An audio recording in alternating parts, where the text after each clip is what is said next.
Right in front of us as we begin our next segment is Dr. Satya Mitra. Welcome. Yeah, it's a pleasure to be on your show, Tim. And I'm pleased to have you on here in a variety of different capacities. First, as a board member of the Worcester Regional Chamber of Commerce, and maybe we'll talk a little bit about that.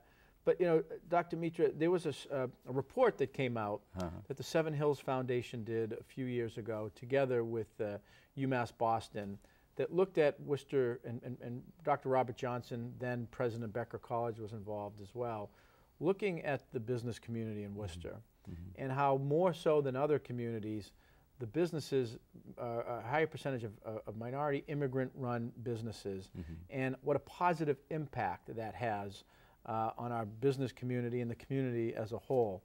And you know, I'm always inspired, you know, when I hear your story. And you have built a very successful business, the Guru Tax and Financial Services, you and your wife, who you always acknowledge as your partner in that regard. Raised two boys in the city, have gone on to great schools and done things, and you've advised many clients and people successfully. But you've also got involved, and I want to talk a bit about that. But maybe you can just talk about, you know, you started out as a biochemist, found a new calling, and then started a business and kind of just started from scratch. Yeah, it's 1976, you know, almost 41 years back. I landed in this land of opportunity, as we all know, as a biochemist with my PhD in biochemistry, with an intent to pursue my career in biomedical research. So I went to School of Medicine, Louisville, Kentucky, in the OB/GYN department, where I started doing endocrinological work, reproductive biology research. Then moved out of there 1982. I came in 76, 1982 came to Worcester, but I was trying to get out of the academic atmosphere and get into the corporate world. So I got a job in then known as the EG&G Mason Research Institute, which was located at 57 Union Street, right next to the Maxwell Silverman. So I still see the window where I used to sit in my office. So that's where I came in to do more of the biological research. And things changed, you know, after I came from Kentucky to New England. The atmosphere was so different. All friends I make, they started sort of like inspiring me, get into investment, let's buy 3-deckers, be our partners. And everything was beyond me. I couldn't understand any of those financial aspects. I was a pure scientist at that point. But I told my wife one day that every weekend we try to make friends, and you know, they all talk to me about how to make money.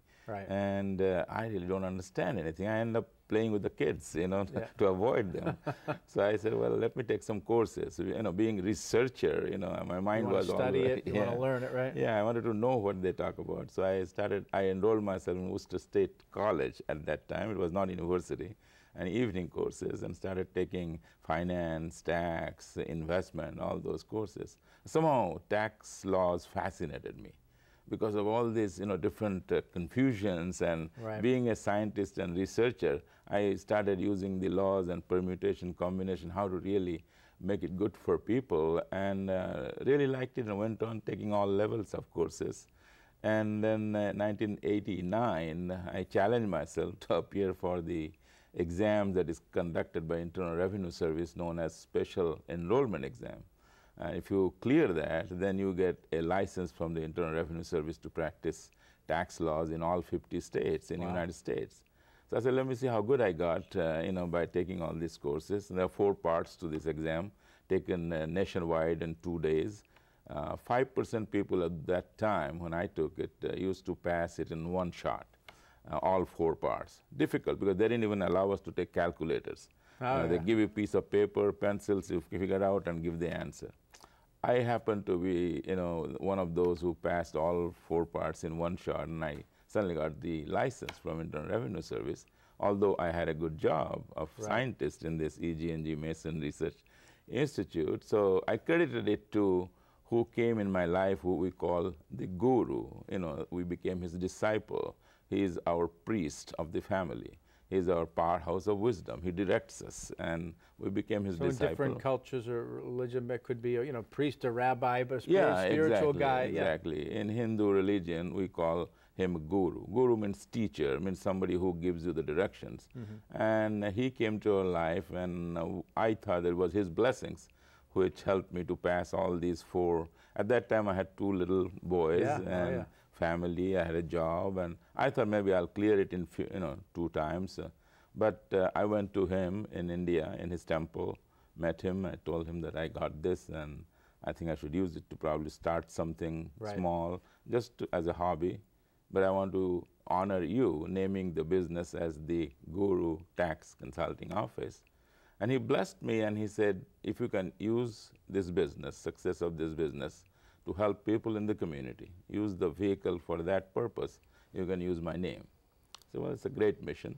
And then came out from India, from his temple, to my basement, and kind of renovated a little bit. And then, that's just, that as an entrepreneur, having a great career, a lot of time education, and then finding kind of a new, more interesting piece, pursuing it, and then having the courage to start anew with your wife in a basement, and you grew that, and now you're at 446 Main Street in the glass tower downtown, nice office, nice staff.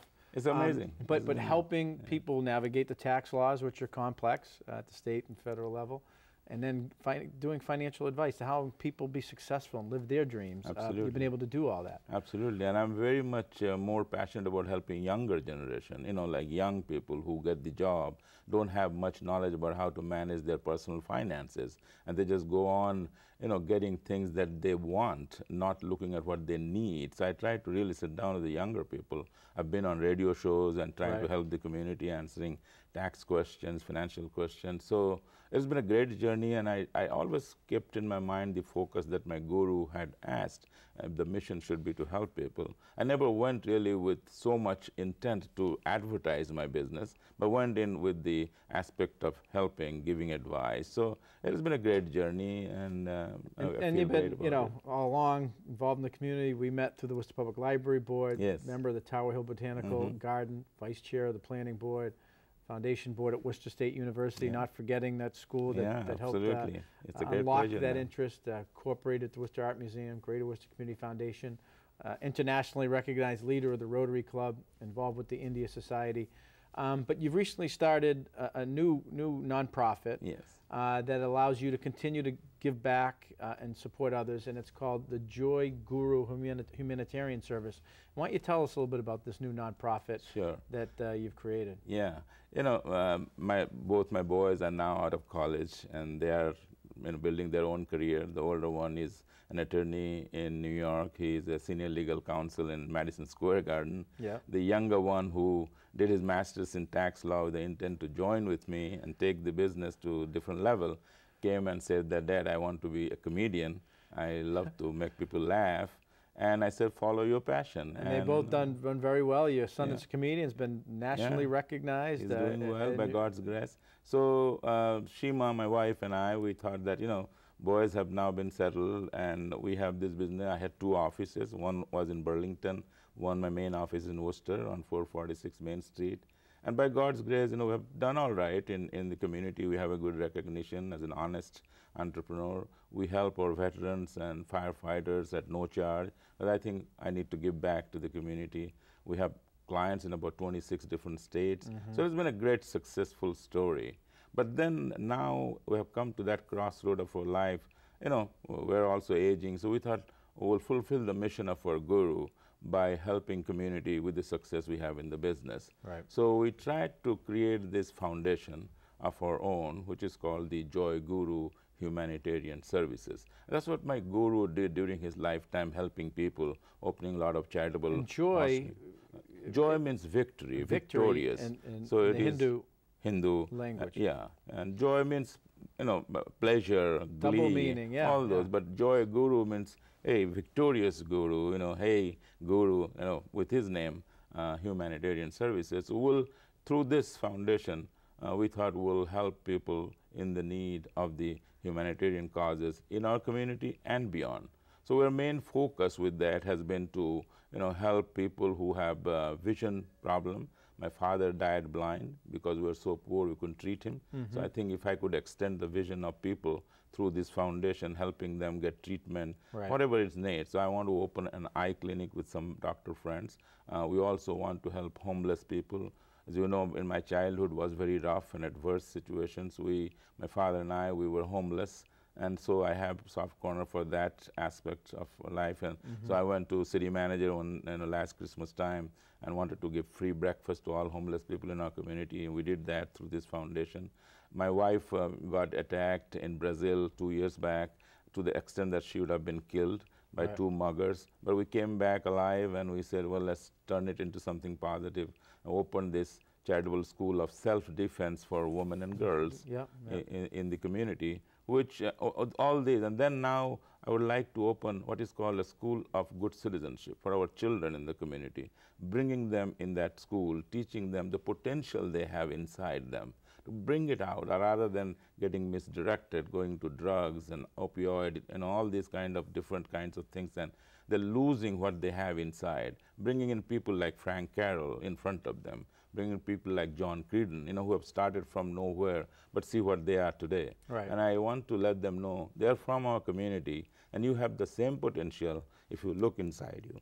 So those are some of the things that we want to do with the focus, but not limited to anything humanitarian. And I think your story is compelling, and it's when we're talking to policymakers at a different level. If we can create an environment where entrepreneurs and successful business people like you can grow, every day, so many of our business owners, small businesses in particular, people sometimes maybe forget, but you go around the city, they're oftentimes the contributor to the local soccer or little league, or contributing to community causes and getting involved. If there's a lot that if we have successful growing businesses, they can do in terms of giving back, and they want to give back, that can help address some of the societal problems that we have, and you're doing that through this foundation. Yeah, that's my sort of like my, I want business community to recognize that we can make a real difference in our community, because we are successful because of people in the community. If they won't take my services, if they wouldn't buy our products, I mean, our effort would be useless. But you got to do a good service, good job in bringing your business up.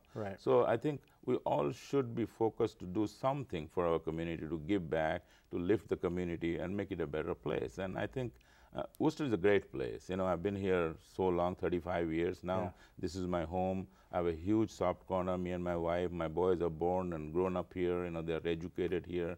My business started here from basement. So I think I want to give back to the community in every possible way I can. And this foundation is that platform. With my guru's blessing, probably will help and so, community. You've been nationally recognized, internationally recognized for your work, and the Rotary, again, another organization that gives back.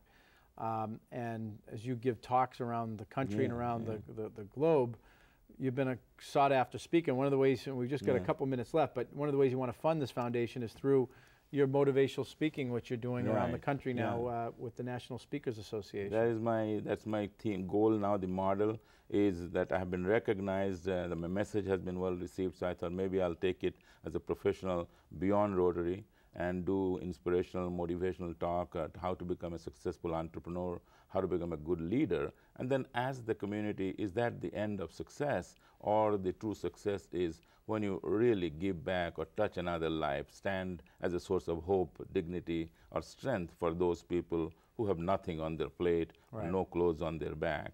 So, that's the message I have, that let's give back. Let's complete our success story by touching another life. The essence of success would be that.